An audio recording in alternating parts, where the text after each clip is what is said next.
प्रश्नावली 7.1 का 10वां प्रश्न है। x और y में एक ऐसा संबंध ज्ञात कीजिए कि बिंदु एक्स वाई बिंदुओं 3, 6 और ऋण 3, 4 से समदूरस्थ हो। तो हमें क्या करना है, हमको x और y में एक संबंध बताना है। ठीक है, और हमको दिया क्या है, हमको दिया है कि ये जो बिंदु एक्स वाई है ये बिंदु 3, 6 से और ऋण 3, 4 से बराबर दूरी पर है। समदूरस्थ का मतलब ये है। तो हम इसको फिगर के तौर पर ऐसे लिख लेते हैं। माना ये बिंदु P हमने ले लिया एक्स वाई, और एक बिंदु हमने ले लिया Q, और एक बिंदु हमने ले लिया R। Q हमने ले लिया 3, 6 को हमने ले लिया Q, और ऋण 3, 4 को हमने ले लिया R। तो क्या कह रहा है प्रश्न, बिंदु एक्स वाई जो है यानी कि बिंदु P जो है बिंदुओं यानी कि एक से अधिक बिंदु 3, 6 और ऋण 3, 4 इन दोनों से बराबर दूरी पर है। तो यानी कि ये दूरी जो P से Q की जो दूरी है और जो P से R की जो दूरी है, ये दूरियां दोनों बराबर हैं। इसका मतलब ये है, हमने ये मान लिया, ये हमको दिया है कि दोनों दूरियां बराबर हैं। तो लिख देंगे चूंकि बिंदु P है, हमने इसको ले लिया बिंदु P, चूंकि बिंदु P Q तथा R से बराबर दूरी पर है। बराबर दूरी का मतलब क्या है, समदूरस्थ है। तो क्या होगा, इसलिए P से Q की दूरी, ठीक है, या Q से P की दूरी कह लें QP, और R से P की दूरी RP, दोनों क्या हो जाएंगी, बराबर हो जाएंगी। तो हम दूरी सूत्र का प्रयोग करते हैं। QR निकालेंगे तो क्या होगा, x2 माइनस x1। अब Q और P, हाँ QP, पहले हमने Q बोला फिर हमने P बोला, तो इसको हम मानेंगे x1, y1, और इसको हम मानेंगे x2, y2। तो क्या होता है, x2 माइनस x1, x2 के स्थान पर x है, y2 के x1 के स्थान पर 3 है, तो x में से घटाएंगे 3 को, ये हो जाएगा x ऋण 3 की घात 2, बीच में धन लगता है।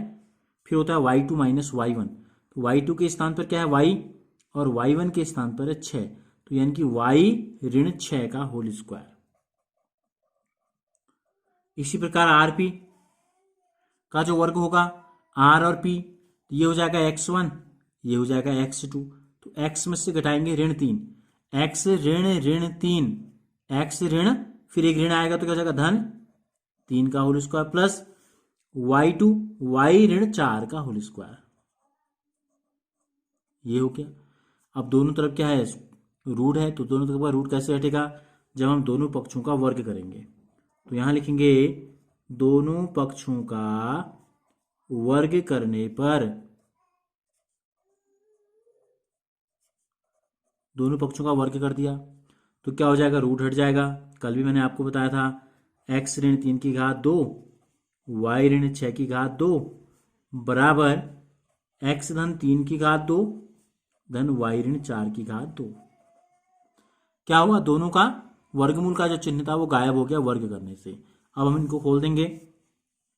ये a ऋण b का होल स्क्वायर है, तो क्या होता है, पहली संख्या का वर्ग धन दूसरी संख्या का वर्ग, ऋण 2 गुणा पहली संख्या x और दूसरी संख्या 3, यहां ऋण लगा दिया हमने, धन इसी प्रकार y ऋण 6 का होल स्क्वायर कर देंगे, पहली संख्या का वर्ग धन दूसरी संख्या का वर्ग, ऋण 2 गुणा पहली संख्या y गुणा दूसरी संख्या 6, बीच में बराबर लगा देंगे। ये भी फिर a प्लस बी का होल स्क्वायर, तीनों प्लस में आते हैं इसमें, तो x का वर्ग 3 का वर्ग और 2 गुणा x गुणा 3 हो गया। इसी प्रकार y ऋण 4 का होल स्क्वायर लगा देंगे, तो क्या हो जाएगा, y ऋण 4 का होल स्क्वायर, पहली संख्या का वर्ग धन दूसरी संख्या का वर्ग, ऋण है तो ऋण 2 गुणा y यानी कि पहली संख्या गुणा दूसरी संख्या 4। अब इनको खोल देते हैं, हल कर देते हैं और भी। तो देखो जो दोनों पक्षों में एक जैसे हैं वो तो कट जाएंगे। यहाँ एक्स स्क्वायर एक बार है, यहाँ भी एक्स स्क्वायर एक बार है, कट गया बराबर की दूसरी तरफ। यहाँ वाई स्क्वायर एक बार है, यहाँ भी वाई स्क्वायर एक बार है, दोनों कट गया। ठीक है, अब जो बच गया उसको करते हैं। वैसे यहाँ धन 3 की घात 2 यहाँ भी है और धन 3 की घात 2 यहाँ भी है, इसको भी हम सीधे काट सकते हैं। ठीक है, ये बच गया 3 दूनी 6x ऋण में, ऋण 6x हो गया, 6 गुणा 6, 6 की घात 2 का मतलब 6 गुणा 6 36 हो गया, बराबर 3 दूनी 6x यहाँ बच गया, और ऋण 4 दूनी 8 वाई यहां बच गया। यहां भी है 6 दूनी 12 वाई इस तरफ था, ठीक है। ऋण में है 6 दूनी 12 वाई, ऋण 12 वाई यहां लिख देते हैं। तो ये हो गया हमको प्राप्त। अब हम क्या करते हैं, पक्षांतर कर लेते हैं। एक्स और वाई को एक तरफ रख लेते हैं। ये ऋण 12 वाई यहीं रहा, ऋण 6x को ऐसे ही रहने दिया। धन 6x बराबर की दूसरी तरफ आया तो ऋण 6x हो गया, और ऋण 8 वाई बराबर की दूसरी तरफ गया तो धन 8 वाई हो गया। बचा क्या, यहां धन 36 था हमारे पास, क्या था, धन 36, और यहां 4 चौको 16 भी है, 4 चौको 16, यहां 16 लिख देते हैं, ठीक है। देखो 1 2 3 पद कट गए थे, 1 2 3 बचे थे, तो ये हो गया 16। धन 36 बराबर से दूसरी तरफ आएगा तो ऋण 36 बच गया। अब सरल कर लेते हैं, सजातीय पद एक साथ जुड़ जाएंगे। ये ऋण जिस x है ये भी x में है, तो ऋण 6 ऋण 6 ऋण 12x हो गया। ऋण 12 धन 8, एक संख्या ऋण में एक संख्या धन में, घटाते हैं बड़े में से छोटे को, चिन्ह आता है बड़ी संख्या का। बड़ी संख्या ऋण में है तो ऋण आएगा, 12 में से 8 घटाएंगे तो आ जाएगा 4 वाई। इसी प्रकार 16 धन में है, 36 ऋण में है, तो 36 में से 16 घटाएंगे, ऋण में आएगा 20। देखो सब में ऋण है और सब में 4 का भाग जाता है, तो क्या करते हैं, पूरे समीकरण को ऋण 4 से भाग देते हैं, तो ऋण 4, ठीक है। तो क्या प्राप्त हुआ, ऋण गुणा ऋण, या ऋण से ऋण में भाग देंगे, या ये कहूँ ऋण से ऋण कट गया भी कह सकते हैं। 4 3 12, 3x बच गया। ऋण गुणा ऋण धन होता है, ऐसे ही ऋण को ऋण से भाग देंगे तो धन आता है, तो यहाँ धन हो गया, 4 से 4 कट गया, क्या बचा, केवल y बचा। ऋण से ऋण कट गया, या ऋण ऋण धन, 4 पंजे 20।